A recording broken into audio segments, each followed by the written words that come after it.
नमस्कार, भारतीय जीवन बीमा निगम में आपका स्वागत है। गिरिराज सर, LIC मतलब मरने के बाद पैसा। क्या फायदा है इसे पैसे का?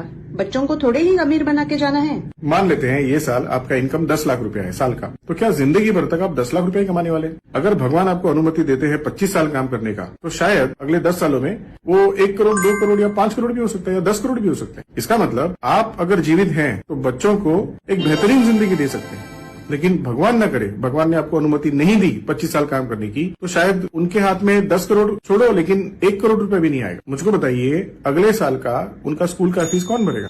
घर का राशन कौन भरेगा? इलेक्ट्रिसिटी का बिल कौन भरेगा?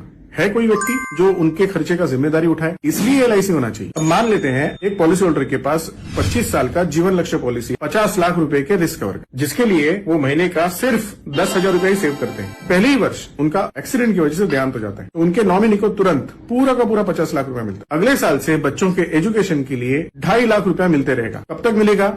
पूरे 25 सालों तक मिलते रहेगा। और 25वें साल में वाइफ के रिटायरमेंट के लिए अलग से 50 से लेके 60 लाख रुपए मिलेगा। और ये सारी की सारी रकम जो है वो पूरी मिलेगी, टैक्स फ्री मिलेगी। मुझे सिर्फ एक वजह बता दो कि आपके बच्चों के पास ये जीवन लक्ष्य पॉलिसी क्यों नहीं होना चाहिए। LIC का मतलब मरने के बाद पैसा नहीं, आपके ना रहते हुए जो जिंदगियां जीने वाली हैं उनके भविष्य के निर्वाह के लिए LIC कम से कम उनका आत्मसम्मान सुरक्षित रहे, इसलिए इंश्योरेंस करते हैं। LIC करो, जिम्मेदार बनो।